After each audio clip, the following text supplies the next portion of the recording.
Hey, I'm Jake, and this is Loot. I make Pathfinder videos on classes, character builds, feats, and features on one of the greatest games ever made, Pathfinder 2e. I love PF2, and as a longtime player of TTRPGs starting with Advanced D&D, way back when, I want to share what I find interesting or fun about PF2, or PF2. I'm going to review the standalone adventure The Slithering today. The first little bit will be for everyone, then I'll have GM-only stuff, then my summary at the end.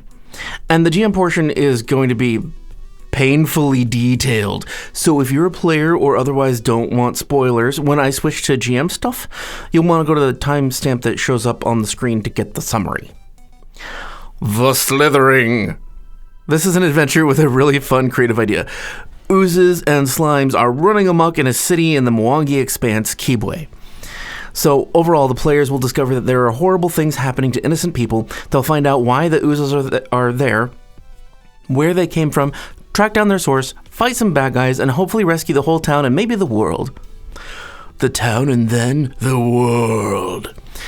It's a truly heroic adventure because the thing that's happening is unjust, horrifying, deadly, and limitless in its reach. It could destroy the world. This adventure has one of the weirdest restrictions too. I kind of like it. No humans allowed. So break out your puppets and leshies, this is their time to shine. Or your little catfolk. The adventure is designed to take a party of 4 from level 5 to level 8. And oh my god, is there a lot of healing needed. Like in the first chapter, if you don't have a lot of healing quickly or really good strategy, somebody's dying. Maybe everybody's dying. I actually replayed one of the first sessions. Oh, and this whole thing, I ran through the whole thing. The video is on my channel. It's a podcast. There's 18 sessions. Or 17. Anyway, I replayed one of the first sessions because it was so horrible. The first session that you can see is the redo. You don't get to see the original. Sorry. Somebody should play healer. Or a good battlefield controller, or y'all should have a lot of good ideas for strategy. Or like have sacrificial commoners or something. Also, people who can recall knowledge, characters who can recall knowledge pretty decently with religion or nature are going to be valuable, as well as people who can just deal out a decent, consistent amount of damage. Our Thaumaturge was MVP of our battles, and our Wizard and Cleric were great for their recall knowledge rolls as well as the Thaumaturge. They're just great for this adventure.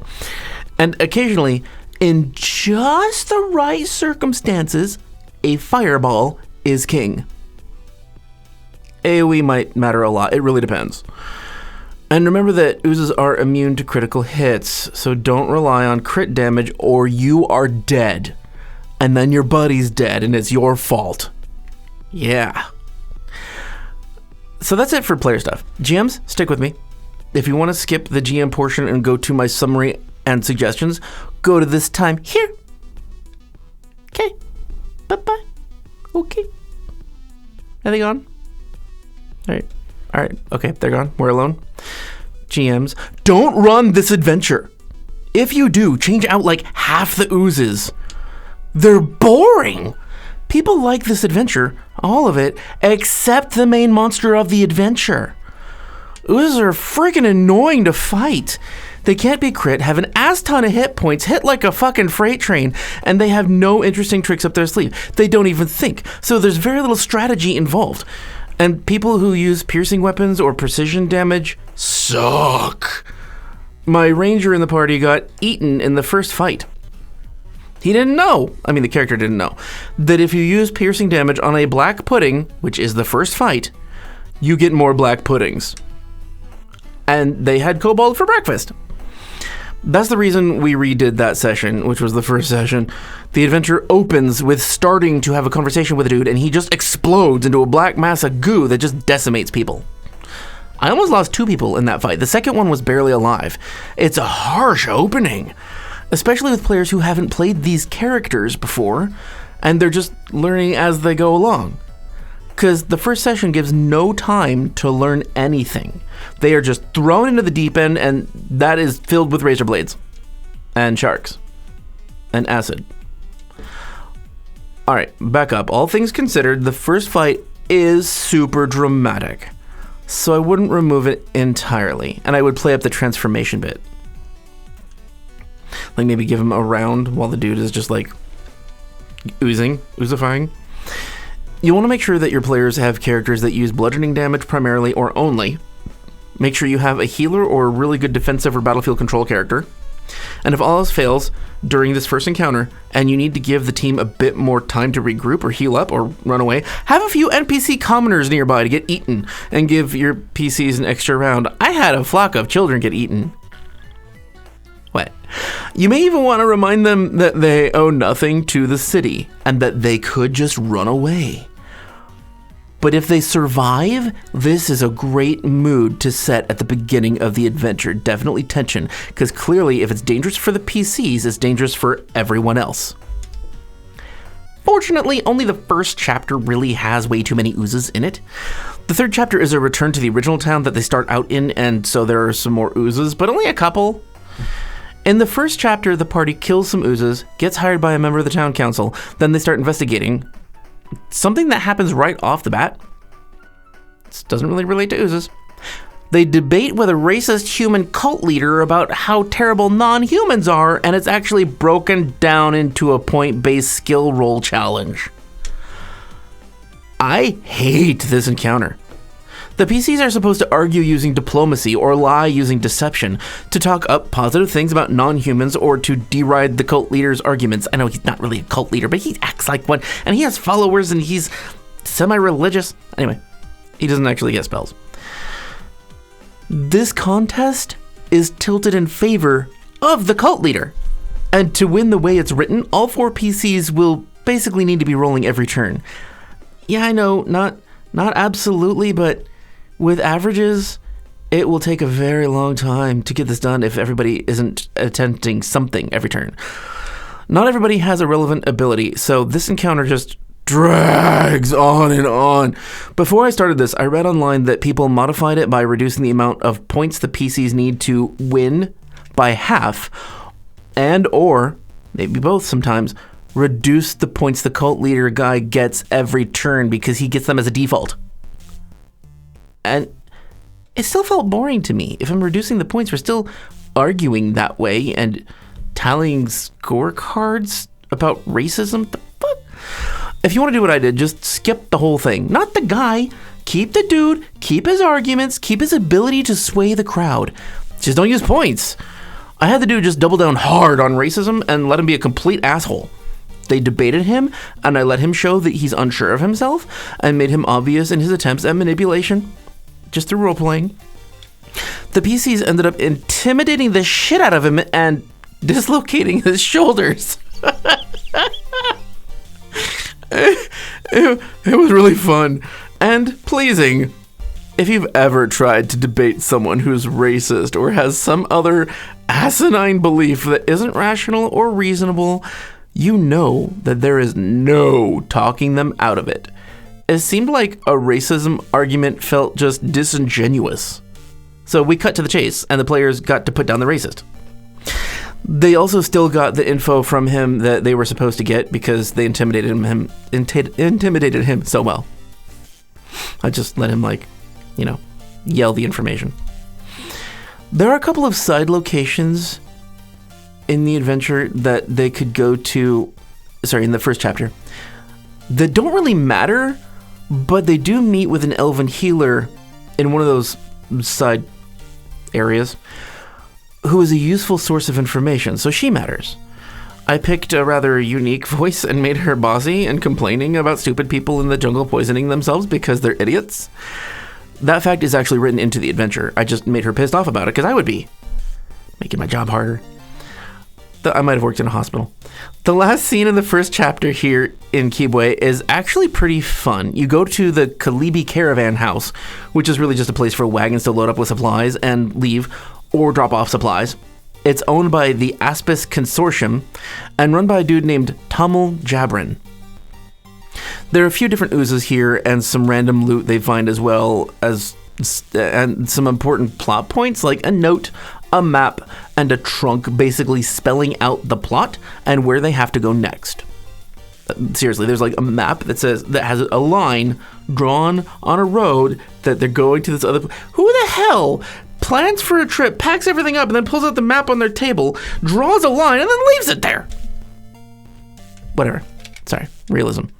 If your group has already fought oozes a few times by this point, I would skip the non-boss ooze battles to just make it faster and more fun for everyone. Like, some of them are so slow that you can literally kite them.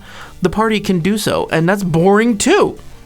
Anyway, there's an opportunity here to put in some extra or interesting loot as well.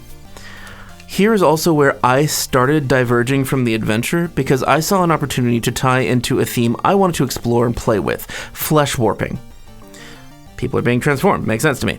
I like body horror, and since I'd learned that flesh warping was a thing in Golarion and people are being morphed into oozes in this adventure, I thought I could just take it down a more mad science-y route and plant little breadcrumbs pertaining to that here. And it worked. I made a basement here where there was a containment cell that held a ghost and separately a glass-covered coffin that had housed an oozy flesh-warped creature. I tied it all to the plot by saying that the guy that brought the Slithering curse also brought these flesh-warpy things, and he works for another random noble merchant dude who was part of the Aspis Consortium and who was also the nemesis of one of my PCs from their backstory. It worked. This dude wants to bring back the art of flesh warping full scale so he can create an army of monsters that are easily controlled and sell them to the highest bidder. I hadn't figured out yet who that bidder would be. You don't have to do any of that. It was just fun for me, but it's an option. On to chapter 2. There's only 3 chapters total. Cue the travel montage. The intrepid party of adventurers leaves town and journeys to the demon-infested city of Holy Zatramba. There they'll find cultists, fiends, dinosaurs, and monstrosities. Maybe even a dragon or some ghosts. Or not, it's up to you. But on the way here, there are 3 random encounters you can have them run into. I only ran the haunted campsite because I wanted them to find the items there, including the unique wand of teeming ghosts. But it was supposed to be will-o-wisps, and those are a pain in the ass to fight. And boring. So I made them fight a gorgon. They're about the right level for gorgons, and there's already a theme of being turned to stone in this adventure, a little bit. So I acted like it had escaped the plaza of the feasting fiend that they're heading toward. That's their destination. And that it had been a pet of the Medusas that lived there. It works. Anyway, none of the 3 encounters are necessary for the plot, but the scene of slaughter, one of the random encounters, does tie into the plot. It just doesn't really matter. It's like telling a short story about people that the PCs have never met, will never know their family or friends, and then it recurs once they get to where they're going, Plaza of the Feasting Fiend. It's just boring. There's no point. So they go to this city, seeking out the Plaza of the Feasting Fiend, where the magical statue that could break the Slithering curse was taken to when it was stolen from Keebway. It's in a locked treasure room, so the party will have to kill demons and cultists to get to it. And the way this place is built is like, clearly it's an adventure location. Like, this place doesn't make sense otherwise. You always have to go through the center room. Anyway, where the bad guy is, of course. So they get there. A fight ensues, or several fights, probably several fights. You'll want to keep in mind 3 things. The cult leader here, Nyama Mishewe. I always screwed that up, so I just said Mishewe, because it's easier. His special ability only works if he has a cultist adjacent to him. He throws them in front of him to absorb attacks.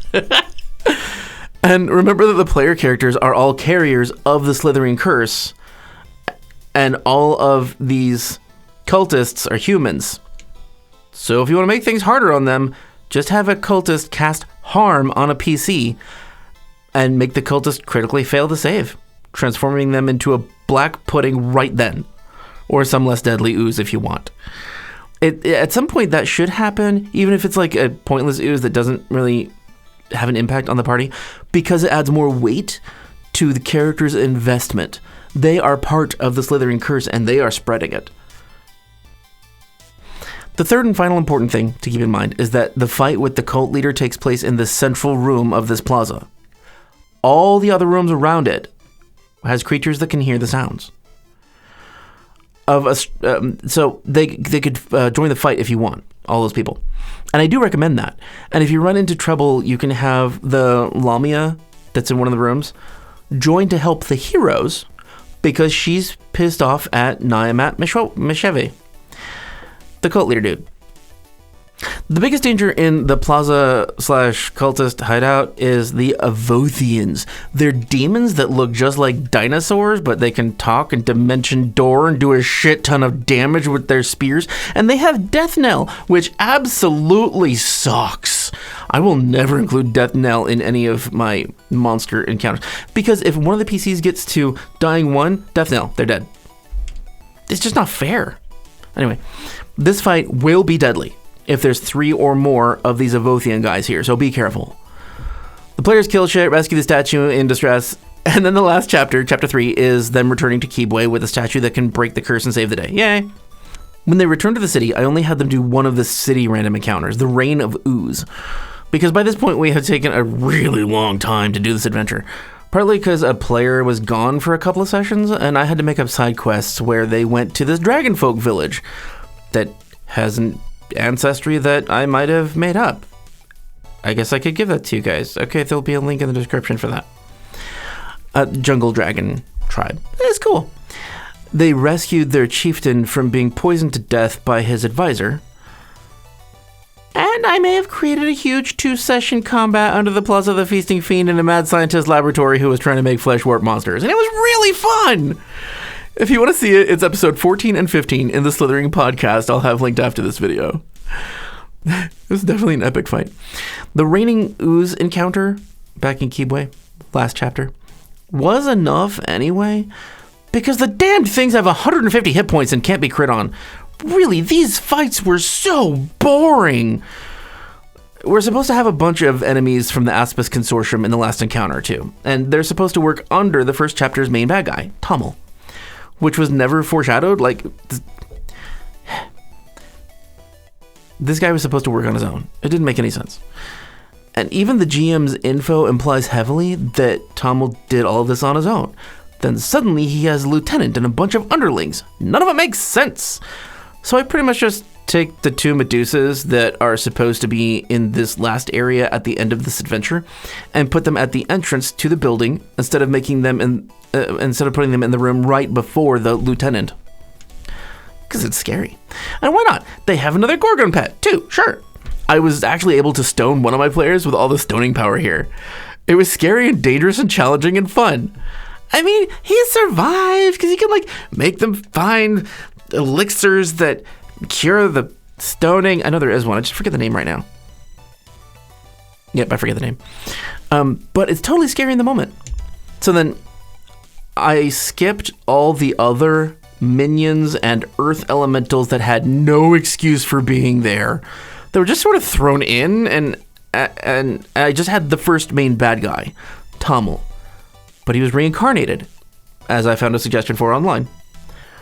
And then I gave him superpowers, so he became a worm that walks. It was just gross. It was just the right touch of otherworldliness that this adventure needed. And it also made the players a little uneasy, I think, that there were no other challenges after the stoners. Just the main bad guy reincarnated and upgraded. Since he was the source of the Slithering curse that set the heroes on their quest in the first place, it brought everything full circle and made a much more satisfying end, I think. It felt like a culmination of plot. So that was the end. One thing. The most powerful and useful unique magic item in this adventure is the spear that Nyamat Mesheve has, the cult leader. In my group, the heroes snapped it in half, but it's a cool spear, so I'm just gonna have to have them find it later. It was kind of cool. So, overall overview. These are my general thoughts about this adventure. This is a dangerous adventure that makes the heroes really feel like heroes. The lethality is pretty high. There's clearly no one else who could save the day like them in this adventure. There is also only minimal help available to the heroes because most of the town is otherwise occupied and almost everyone else they meet is a dick or dead. That being said, it is super deadly, and there will be certain classes and fighting styles that just suck in this adventure, and so some people will feel useless at times. And while a healer is probably essential, there will be times that healing just isn't necessary.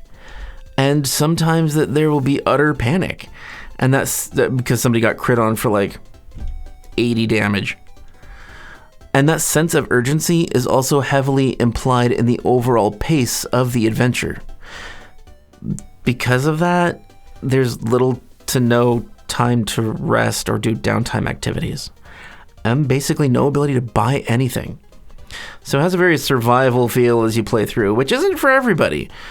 For me, I just threw in a ton of consumable items in case they needed them, and included a healer NPC so the players could feel like they're really making a difference without having to bother much with the healing. After I realized I needed to do so, it took a few sessions.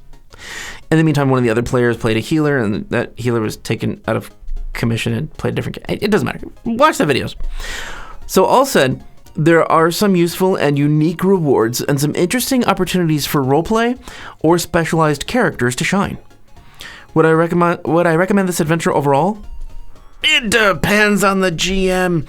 If you have or are a GM willing to make on-the-fly substitutions, and maybe throw in a helpful NPC or a replacement PC, and if you're willing to alter an entire encounter to make the story flow better than what's presented, or just to make it more fun, then yes, I do recommend it. The adventure does struggle at times seeming boring. That's why I say these things. Because as the GM, you kind of have to spice things up, or it's just, yeah, I didn't crit again. I rolled a 2, and I hit their AC.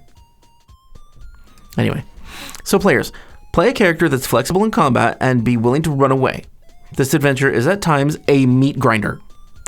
GMs, plan out your encounters and have a few options in reserve to be able to pivot if things are too hard or too boring for your players, and you'll do fine. In closing, I appreciate you guys being here, and thank you to all of my lovely patrons. I'm grateful for all your help, and for all of you watching. Patrons get access to unique videos, patron-only chat, they get entered into a monthly drawing for some shiny handmade dice, and get a few other benefits. Check it out if you'd like to help or like the perks. If you want to make sure to catch the next video I make, hitting the subscribe button and notification bell is a good way to make sure you don't miss something I've made, like the fun and quirky builds I make. We'll call them quirky, because it sounds better than disturbed, and I'm a freaking whack job. My website has all the past builds and guides on how to make them, along with a character sheet that's built up to 6th level that you can then build on and add your own flavor if you want. And remember, your stomach acid contains hydrochloric acid and is so strong that it would eat through your stomach if not for mucus. Mucus is durable stuff and protects you from eating yourself. Alright, yeah, I guess mucus has a purpose, contrary to what If you'd like to catch those slithering videos, they're right here. Click it now.